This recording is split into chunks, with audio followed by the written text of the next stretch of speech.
Hello friends, welcome to our YouTube channel Civil for Society.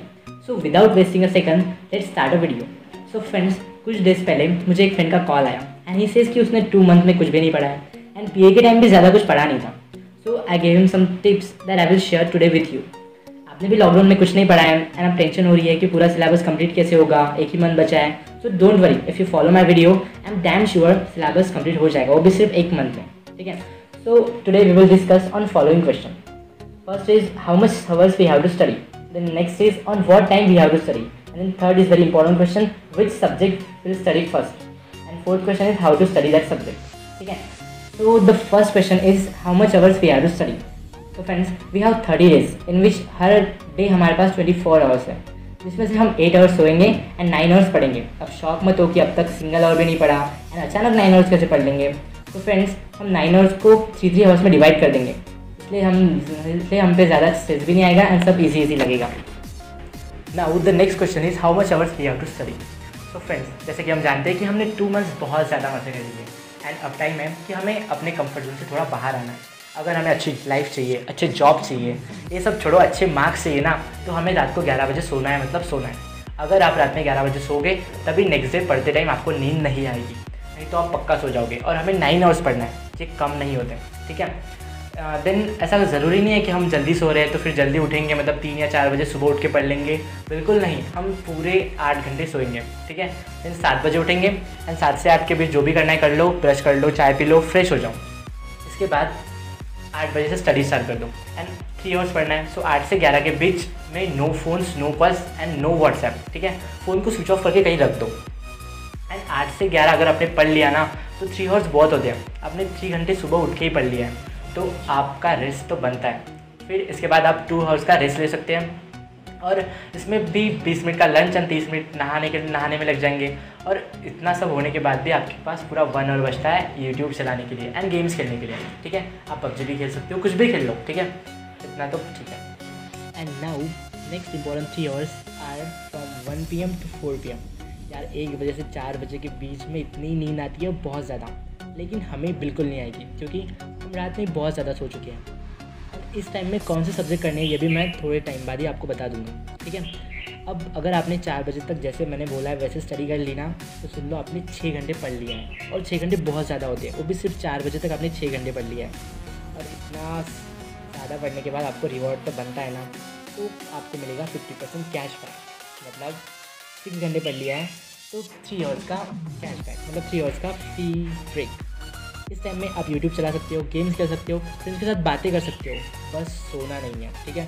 We should never sleep at noon. दोपहर में सोने से body बहुत inactive feel करती है, सो अवॉइड इट. एंड नाउ 7 से 10 अगेन पढ़ लो एंड कॉन्ग्रेचुलेशन, आपने 9 hours पढ़ लिया, वो भी 8 घंटे सोकर, पबजी, यूट्यूब, इतना सारा सब कुछ कर. ठीक है. अब सबसे इम्पॉर्टेंट बात है कौन से सब्जेक्ट कब पढ़े एंड कैसे पढ़े. We have 5 subjects: CNM, DSS, which context, ACT. If you are non-engineering student, then you can replace these subjects by yours. सब कुछ कर. ठीक है. अब सबसे इम्पॉर्टेंट बात है कौन से सब्जेक्ट कब पढ़े एंड कैसे पढ़े. We have 5 subjects: CNM, DSS, which context, ACT. If you are non-engineering student, then you can replace these subjects by yours. तो हमारा टारगेट है कि हमें 30 days में 5 subjects क्लियर करने हैं, इसलिए हम 2 subjects डेली पढ़ेंगे. बिलीव मी, कोई कन्फ्यूजन नहीं होगा. तो पहले 9 days में हमें contact and account and DSS पढ़ना है. तो सुबह 8 से 11 हम कॉन्टेक्ट एंड अकाउंट पढ़ेंगे क्योंकि theory is best in the morning. ठीक है. देन दोपहर में 1 से 4 बजे तक हम DSS पढ़ेंगे क्योंकि 3 hours सुबह थ्योरी पढ़ने के बाद हर एक के ब्रेन को थोड़ा रेस्ट चाहिए होता है, तो हम न्यूमेरिकल सॉल्व करेंगे. एंड देन वापस रात में 7 से 10 बजे तक हम कॉन्टेक्ट एंड अकाउंट हाथ में रखेंगे. ठीक है. और वो पढ़ेंगे. देन प्लीज फाइल्स करेंगे. तो कॉन्टैक्ट्स एंड अकाउंट्स पढ़ते टाइम हमें कौन सी चीज़ें ध्यान में रखनी है कि फर्स्ट दो दिन में हमें टेंडर डॉक्यूमेंट ये चैप्टर ख़त्म करना है एंड देन लास्ट के 2 दिन में हमें कॉन्टैक्ट चैप्टर ख़त्म करना है. ठीक है. ये दोनों अगर ख़त्म हो जाएंगे तो फिर जो रिमेनिंग 4 चैप्टर्स है वो बहुत ईजी एंड स्मॉल है, वो रिमेनिंग 5 days में ख़त्म हो जाएंगे. ठीक है. देन DSS पढ़ते टाइम हमें क्या चीज़ें ध्यान में रखनी है.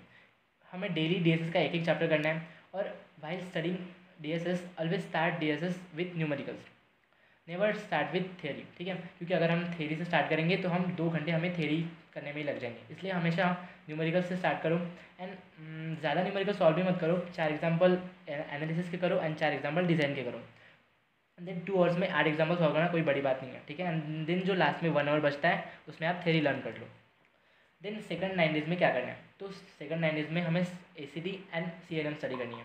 सो सुबह 8 से 11 बजे तक हम CNM पढ़ेंगे एंड देन रात में 7 से 10 बजे तक हम वापस CNM पढ़ेंगे, क्योंकि इसका थोड़ा वास्ट सिलेबस है एज़ कम्पेयर टू ACD, इसलिए हम दिन में 6 घंटे CNM पढ़ेंगे एंड जो बीच में 1 से 4 बजे का टाइम है उसमें हम ACD पढ़ेंगे, ठीक है।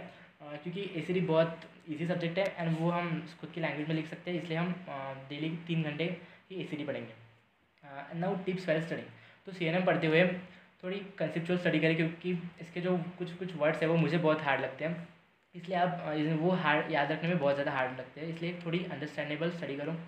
देन ACD पढ़ते time you should start ACD in descending order, मतलब पहले NDT मतलब जो नॉन डिस्ट्रक्टिव टेस्टिंग है वो चैप्टर कर लो, देन स्पेशल कॉन्क्रीट कर लो and then concrete mix design कर लो। एंड अगर ये 3 चैप्टर आपने कर लिए तो उसके बाद जो स्टार्टिंग के 3 चैप्टर है वो ईजिली है, मतलब वो ईजी है, वो हमें ईजिली हो जाएंगे, ठीक है।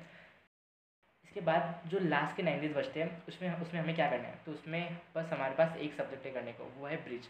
उसमें सिर्फ ब्रिज पढ़ना और एकदम आराम से एंड एकदम ठंडे दिमाग से ब्रिज पढ़ना, क्योंकि ब्रिज का सिलेबस भी बहुत वास्ट है, 11 चैप्टर्स हैं एंड हमें डेली डायग्राम्स प्रैक्टिस करनी पड़ेगी, ठीक है।